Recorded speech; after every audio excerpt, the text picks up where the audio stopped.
முதல் உக்ரம்னு சொன்னால் அந்த சப்தமே முதல் ஸ்லோகத்துல வரும். ஏன் அவர் உக்ரம்னு சொல்லப்படுறார்? உக்ரம் வீரம் மகாவிஷ்ணுங்கிற ஸ்லோகம் பிரம்மாவே சொல்றார், பெருமானுக்கு முன்னாடி சொல்றார். அவ்யக்தம், வெளிப்படாதது, தெளிவில்லாதது. தெளிவா அது தெரியல. நிருசிம்ம தாபனீய உபனிஷத்திலையும் இந்த மந்திரத்தினுடைய பிரபாவத்தை பார்க்கலாம். மந்திரங்களுக்கு அரசா இருக்கக்கூடியது இந்த மந்திரம். நிருசிம்ம பெருமானை பத்தின எத்தனையோ மந்திரங்கள். நிருசிம்ம மந்திர ராஜ பத ஸ்தோத்திரம். நிருசிம்ம மந்திரன்னு முதல்ல பிரிச்சுக்கணும். அப்படின்னா எல்லா மந்திரங்களை பத்தி இங்க பேச்சு இல்லை, நரசிம்ம மந்திரங்களை பத்தி தான் எடுக்கிறார். நிருசிம்ம மந்திர ராஜ, நிருசிம்ம மந்திரங்களுக்குள்ள அரசான மந்திரம் எது? இந்த 11 சப்தத்து மந்திரம். பாக்கி மந்திரங்கள்லாம் இதோட ஒப்பிட வேண்டாம். நிருசிம்ம பிரகரணத்தை எடுத்துப்போம். இந்த மந்திரங்களுக்குள்ளே இதுதான் ராஜான்ற தலைவனா கொண்டாடப்படுறது. நிருசிம்ம மந்திரராஜ, மந்திரராஜ பதஸ்தோத்திரம் தான் இதுக்கு பேரு. ஆனா அடியே நரசிம்மான்னு சேர்க்கிறேன், ஏன்னா இது மொத்தமே நரசிம்ம பெருமானை பத்தினது தான். நிருசிம்ம மந்திரராஜ பதம், பதம்னா சப்தம். மந்திரராஜமா இருக்கிற இந்த 11 சப்தங்களுடைய ஒவ்வொரு சப்தத்தையும் பத ஸ்தோத்திரம், அந்த பதத்தை ஸ்தோத்திரம் பண்றதுக்கு இருக்கிற ஒரு ஸ்லோகம். இப்ப நம்ம 11 ஸ்லோகம் பார்க்க போறோம். 11 சப்தம் மட்டும் பார்க்க போறது இல்லை, 11 ஸ்லோகங்கள் கூட. பாடினதாருன்னு சொன்னது 12வது ஸ்லோகம். மந்திரராஜ பத ஸ்தோத்திரத்துல மொத்தம் 12 ஸ்லோகங்கள் உள்ளன. அதுல 11 ஸ்லோகங்கள் இந்த 11 சப்தத்தை விளக்கறதுக்காக வந்தது. அதுல முதல் உக்ரம்னு சொன்னால் அந்த சப்தமே முதல் ஸ்லோகத்துல வரும். ஏன் அவர் உக்ரம்னு சொல்லப்படுறார்? அடுத்தது வீரம்னு இருந்தால் 2வது ஸ்லோகத்துல வீரம்னு வரும். ஏன் அவர் வீரன்னு சொல்லப்படுகிறார்? மகாவிஷ்ணுன்னு 3வது சப்தம், 3வது ஸ்லோகத்துல மகாவிஷ்ணுன்னு இருக்கும். அவர் ஏன் மகாவிஷ்ணுன்னு சொல்லப்படுகிறார்? ஜலந்தம்னு 4வது சப்தம், 4வது ஸ்லோகத்துல ஜலந்தம்னு இருக்கும். ஏன் ஜலந்தம்னு சொல்லப்படுறார்? இப்படியே பொறுமையா சொல்லணும், சோம்பல் இல்லாத சொல்லணும். சொல்லிட்டு தான் 11 ஸ்லோகங்கள் கிடைச்சிடும். மந்திர ராஜ பத ஸ்தோத்திரம், மந்திரங்களுக்கு அரசாக இருக்கக்கூடிய நிருசிம்ம அனுஷ்டுப்பாகிற 11 சப்தங்கள் அடங்கின மந்திரத்தில் பதம், ஒவ்வொரு பதமாக விளக்கக்கூடிய ஸ்தோத்திரம். இதனாலதான் அது மந்திர ராஜ பத ஸ்தோத்திரம்னு பேர் வந்தது. அந்த ஸ்தோத்திரத்தை பத்தி 2 முக்கியமான உபனிஷத்துகள்ல பார்க்கலாம். ஒரு உபனிஷத்து நிருசிம்ம தாபனீய உபனிஷத்துன்னு பேர். நிருசிம்ம தாபனீய உபனிஷத்து.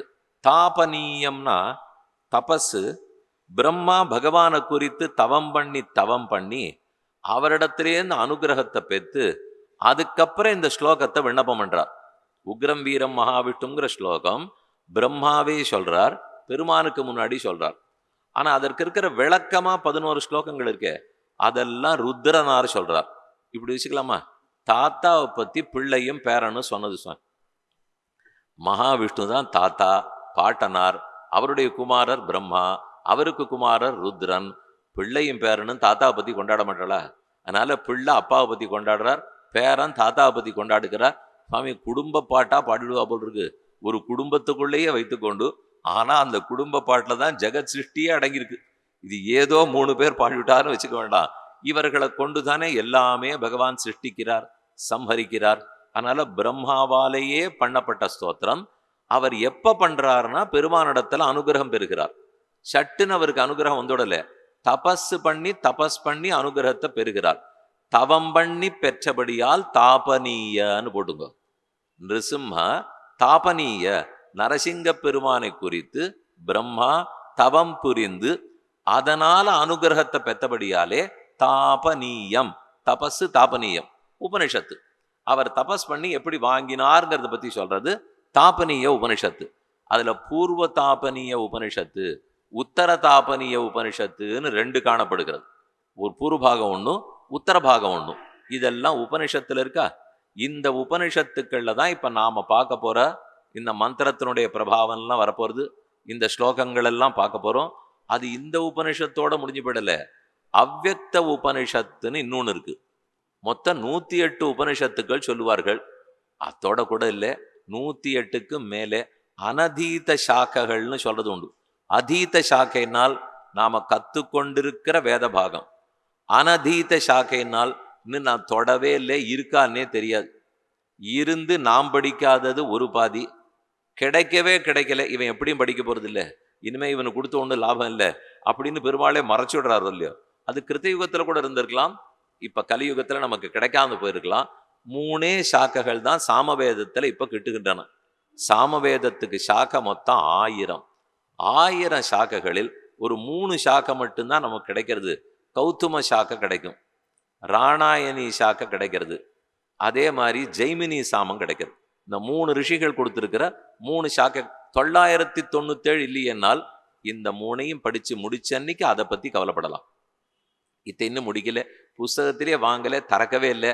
அப்ப இந்த 3 தானே. இதை போல அனதீத வேத சாக்கைகள் நம்மால கற்கவே படாம என்னதுன்னே தெரியாமல் எத்தனையோ இருக்குமா.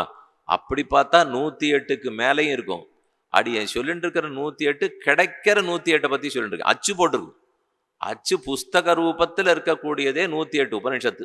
அதுல பிரதானமா சொல்லப்படுறது ஈஷா, கேன, கட, பிரஷ்ன, முண்ட, மாண்டூக்கிய, தித்திரி, ஐதரேய, சாந்தோக்கிய, பிருகதாரண்யகம்னு 10 உபனிஷத். இது பிரதானமான உபனிஷத். இது தவிர பார்த்தால் மகோபனிஷத்து, சுபாலோபனிஷத்து, இதெல்லாம் ரொம்பவே ஆச்சாரியர்களால எடுக்கப்பட்டிருக்கும்.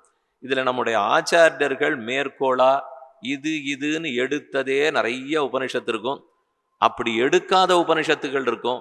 அப்படி இருந்தா அதை ஒத்துக்கணுமா கூடாதானால் இந்த உபனிஷத்துகளுக்கு விரோதமா அதுல ஒரு அர்த்தமும் இல்லைன்னால் ஒத்துக்கொள்ளலாம்னு சொல்றா. இப்ப நம்ம ஆச்சாரியர்கள் எந்தெந்த உபனிஷத்தை ஒத்துன்னு இருக்காளோ அதுக்கு விருத்தமா அதுல அர்த்தம் இருக்கக்கூடாது. இல்லே நடுவுல எங்கேயானும் மாறி இருக்கலாம், அப்படி மாறி இருக்கவும் கூடாது. அப்படி சொல்றதுல ஒண்ணுதான் அவ்யக்த உபனிஷத்துன்னு பேர். அவ்யக்தம், வியக்தம் வெளிப்பட்டது, தெளிவானது. அவ்யக்தம் வெளிப்படாதது, தெளிவில்லாதது. தெளிவா அது தெரியல. இப்ப இங்க முன்னாடி வரிசையில யார் உட்காந்துருக்காளோ முகத்தை பார்த்தா எனக்கு தெளிவா தெரியும். அந்த கடைசியில 4-5 சுவாமிகள் உட்காந்துருக்காளேன்னா அவ்யக்தமா இருக்கும். இன்னும் அந்த வெளியில போனா தெருவில் இருக்காளேனால் அதிருஷ்யமா போயிடும். அதிருஷ்யம்னா கண்ணுக்கே தெரியாது இல்லையோ. இந்த கடைசி வரியில இருக்கிறவாரா எனக்கு தெரியறார், தெரிஞ்சாலும் சுமாரா தெரிவர். இவரா இருப்பாரா, அவரா இருப்பாரா, போன வருஷம் பார்த்தோமா இல்லையா, இப்படிதான் நினைச்சுட்டு இருக்கணும். அப்ப வியக்தமா இல்லை, அவ்யக்தம். அதை போல இங்க அவ்யக்தம்னு யார சொல்றது? ஸ்ரீமன் நாராயணனைத்தான் அவ்யக்தம்ங்கிறார், நரசிம்ம பெருமானத்தான் அவ்யக்தம்ங்கிறார். அந்த அவ்யக்த உபனிஷத்தில் இதை பத்தின பிரபாவம் ஓஹோன்னு இருக்கு. இப்ப நம்ம பார்க்க போற உக்ரம் வீரம் மந்திரத்தினுடைய பிரபாவத்தை அவ்யக்த உபனிஷத்தில் பிரம்மாவுக்கே நிறைய சொல்றார். ஏன்னா அது எங்க தொடங்கித்தினால் எல்லாமே ஜெகத் சிருஷ்டி பண்றதுக்காக பெருமாள் நாபீகமலத்தில் பிரம்மாவை படைச்சிட்டார். பிரம்மா படைக்கணும்னு ஆசைப்படுறார். அசரீரி வாக்கு சொல்றது நீ எல்லாத்தையும் வியக்தமாக்குன்னுது. ஏன்னா இப்ப உலகம் வியக்தமா இல்லை, பிரளயத்தில் இருக்கு.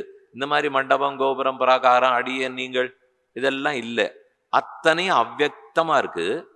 வியக்தமா ஆக்குன்னு அவருக்கு அசரீர வாக்கியம் வருது. அவ்யக்தத்தை வியக்தமா எப்படி ஆக்குறதுங்கிறது எனக்கு தெரியாதுங்கிறார் அவர். திடீர்னு ஒன்ன பண்ணுன்னுட்டா, ஒரு இரும்பு துண்டை கையில கொடுத்து இதை வச்சுன்னு ஒரு மேஜை பண்ணுன்னா எனக்கு பண்ண தெரியணுமே. மண்ணுருண்டைய கையில கொடுத்து இது அவ்யக்தமா இருக்கு, இதை வச்சுன்னு பானையை பண்ணுன்னா எனக்கு பண்ண தெரியணுமே. அப்ப அவ்யக்தமா இருக்கிறத வியக்தமாக்கணும்னால் கண்ணுக்கு தெரிகிற இரும்பு துண்டு, கண்ணுக்கு தெரிகிற மண்ணை வச்சுட்டே முடியலேங்கிறேன். ஆனா இப்ப அவர் சொல்றது அவ்யக்தம்ங்கிறது தெரியவே இல்லை, எதுன்னே அவருக்கு தெரியாது. அதை வைத்துக்கொண்டு உலகத்தை எல்லாம் சிருஷ்டிப்பாயினால் அப்பதான் அவர் தபஸ் பண்றதுக்கு ஆரம்பிக்கிறார். எனக்கு அவ்யக்தத்தை வியக்தமாக்குறதுக்கு வருஷம் கிடையாது, அது எப்படி நான் தெரிஞ்சுக்கணும்? 1000 வருஷங்கள் தபஸ் பண்றார். அதைத்தான் பிரம்மா அவனுடைய தபஸ்ன்னு வச்சுக்கணும். அந்த தவத்தின் பயனா அவர் மந்திரத்தை அடையிறாரோ இல்லையோ, அந்த சக்தியை பெற்றதுனால தாபனீயம்னு வச்சுக்கணும். பிரம்மா தவம் புரிந்து அதுக்கப்புறம் பெருமாள் ஆனந்தப்பட்டு என்ன வேணும்னு கேட்கிறார். அடியேன் அவ்யக்தத்திலேருந்து வியக்தமாக்கணும்னு சொல்லிட்டீர், ஆனா எப்படிங்கிற உபாயம் எனக்கு தெரியல, அதை நீர் தான் சொல்லி கொடுக்கணும்னால் பெருமாள் என்ன தெரியுமா பதில் சொன்னார்? அவ்யக்தத்தை தெரிஞ்சுனுட்டியானால் அப்ப அவ்யக்தத்தை எப்படி வியக்தமாக்கணும்னு தெரிஞ்சுக்கலாம்னார். இன்னும் குழம்பி போயிட்டார் அவர். ஏற்கனவே பாடு தேவலை, இப்ப நான் ஏதோ அவ்யக்தம்னா தெரியாததுங்கிறதோட விட்டுருந்தேன். தெரியாததை தெரிந்து கொண்டு விட்டாயானால் தெரியாததை தெரிந்ததா ஆக்கலாம். இதே தான். நீங்க திருப்பி எத்தனை தடவை சொல்லி பாருங்க. தெரியாததை அவ்யக்தத்தை தெரிந்து கொண்டு விட்டாயானால், வியக்தமாக்கிட்டியானால், அப்போ வியக்தத்தை சிருஷ்டிக்கலாம், அவ்யக்தத்தை வியக்தமாக்கலாம்னால் பிரம்மம் என்னான்னு தெரிஞ்சுட்டா தான் உனக்கு எல்லாமே புரியுங்கிற. பிரம்மத்தை தெரிந்து கொள்ளாமல் பரஞ்சோதி உபனிஷத்து சொல்றது இல்லையோ, நாராயண பரம் பிரம்ம தத்துவம் நாராயண பரஹ நாராயண பரோஜோதி ஆத்மா நாராயண பரஹ. பரமாத்மா பரஞ்சோதிஷு பரதத்துவம், பரமாத்மா பரமமான தத்துவம், நாராயண பரம் பிரம்ம பரதத்துவம் பரமாத்மா பரஞ்சோதிஷு, இத்தனையுமா இருக்கிறவ நீ தெரிந்து கொள்ள வேண்டும். அப்ப அவ்யக்தத்திலேருந்து வியக்தமாக்கலான்னு சொல்லி அதுலதான் அவர் இந்த மந்திரத்தை பத்தி ஓஹோன்னு சொல்லப்படுகிறது. இதெல்லாம் சேர்ந்ததெல்லாம் அவ்யக்த உபனிஷத். அவ்யக்த உபனிஷத்துலயும் இதனுடைய பிரபாவத்தை பார்த்துக்கலாம். நிருசிம்ம தாபனீய உபனிஷத்துலயும் இந்த மந்திரத்தினுடைய பிரபாவத்தை பார்க்கலாம். அந்த ரெண்டுத்தையும் சேர்த்து வச்சுதான் இப்ப நாம என்னன்னு பார்க்க போகிறோம். உக்ரம் வீரம் மகாவிஷ்ணும் ஜுவலந்தம் சர்வத்தோமுகம் நிருசிம்மம் பீஷணம் பத்ரம் மிருத்யோர் மிருத்யும் நமாம்யகம். எல்லாத்தையும் ஆழ்வார் பாடினது எங்குமுளன் கண்ணன். எல்லா விடத்திலையும் கண்ணன் சேவை சாதிக்கிறார். அதர்வ உபனிஷத்து, அதாவது அதர்வ வேதம்னு 4வது வேதம், அந்த 4வது வேதத்தை சேர்ந்த உபனிஷத்து தான் நிருசிம்ம தாபனீய உபனிஷத்தும் அவ்யக்த உபனிஷத்தும். சாமவேதத்தினுடைய உபனிஷத்து தான் சாந்தோக்கிய உபனிஷத்துன்னு கேள்விப்பட்டிருப்பேன். அதை போல தைத்திரிய உபனிஷத்து, யஜுர்வேதத்தினுடைய இது தைத்திரிய உபனிஷத்து. அதனால தான் தைத்திரிய சாக்கேன்னு தான் சொல்லுவா. அப்ப தைத்திரிய உபனிஷத்துக்கு ரிக்வேதத்துக்கு என்னென்ன உபனிஷத்து, யஜுர்வேதத்துக்கு என்னென்ன உபனிஷத்து, அதை போல அதர்வ வேதத்தினுடையது தான் இந்த ரெண்டும். இப்ப நாம பார்க்க போற அவ்யக்த உபனிஷத்தும் நிருசிம்மதாபனீய உபனிஷத்தும் ரெண்டும் அத்தை சார்ந்தவை. பரமானுக்கு எத்தனையோ வடிவுகள் இருந்தாலும் இந்த உபனிஷத்துக்களே அவருடைய வடிவத்தை ஆச்சரியமா சொல்ல போறது. அதுதான் அதன் பெருமை. இதை நம்ம நேர சேவிச்சுக்கணும்னு வச்சுக்கோ. இங்கே ஏந்தி சென்றா பஞ்ச நரசிம்ம கஷேத்திரம்னு இருக்கு. ராமானுஜர் பஞ்ச நாராயண பிரதிஷ்டைன்னு கேள்விப்பட்டிருப்பீள். இந்த பிராந்தத்திலேயே நம்பி நாராயண பெருமான் இடத்திலேருந்து ஆரம்பிச்சு 5 நாராயண பெருமாளை பிரதிஷ்டை பண்ணிவிட்டார். அது எல்லாரும் சேவிச்சிருக்கோம். அதே போல திருவாலி திருநகரிக்கு போனால் 5 நரசிம்மர்கள் எழுந்துள்ளிருக்கா. திருக்குறையலூர்ன்ற திவ்யதேசம், அடுத்தது மங்கமடம்ங்கிற திவ்யதேசம், அடுத்தது திருநகரியிலேயே 2 பெருமாள் எழுதிருக்கார், 2 நரசிம்மர் எழுதிருக்கார். திருவாலியில 1 நரசிம்மர் எழுதிருக்கார். திருக்குறையலூர், மங்கமடம், திருநகரி, திருவாலி. இந்த 5 பெருமாளுக்கு எப்படி பேர் சொல்றாள்னால், அதுல முதல்ல திருக்குறையலூர் பெருமாள் உக்ர நரசிம்மர், உக்ரம்னு முதல்ல இருந்தது இல்லையா, அதனால உக்ர நரசிம்மர். அடுத்தது மங்கமடத்து பெருமாள் வீர நரசிம்மர், 2வது சொல்லு வீரம்னு இருக்கா, அதனால வீர நரசிம்மர். உக்ரம் வீரம் மகாவிஷ்ணு. அதுல திருநகரியில இருக்கிற பெருமாள் தான் ஆச்சரியமா எழுதிருக்கார் யோக நரசிம்ம சுவாமி, அவரைத்தான் மகாவிஷ்ணுன்னு சொல்றார். அடுத்த திருநகரியிலே ஒரு பெருமாள் இருக்கார் ஹிரண்ய நரசிம்ம சுவாமி, அவரைத்தான் ஜுவலந்தன்னு சொல்றார், நன்னா ஜுவலிக்கக்கூடியவர். கடைசியா இருக்கிறவர் திருவாலியில எழுந்துருளி இருக்கிற லக்ஷ்மி நரசிம்ம பெருமான், அவரைத்தான் நிருசிம்மம்ங்கிறார். உக்ரம் வீரம் மகாவிஷ்ணும் ஜுவலந்தம் நிருசிம்மம். இந்த 5 சப்தங்களுக்கு தான் இந்த 5 இடத்துலையும் பெருமாள் ரொம்ப ஆச்சரியமா எழுந்துருளி இருக்கிறார். ஆக நிருசிம்ம தாபனீய உபனிஷத்து அவ்யக்தோபனிஷத்து, இதிலே பேசப்படுகிற மந்திர ராஜ பதஸ்தோத்திரம். முதல்ல மந்திரம் என்னன்னு பொதுவா அர்த்தம் பார்ப்போம். இது எல்லாத்தையும் பிரம்மா முதல்ல சொல்லணுமே. உக்ரம் வீரம்னு ஆரம்பிச்சு அவர் தானே சொல்லி இருக்க வேண்டும். அவர் சொன்னது என்னவா இருந்ததுன்னு அந்த உபனிஷத்துலேருந்து சொல்றேன்.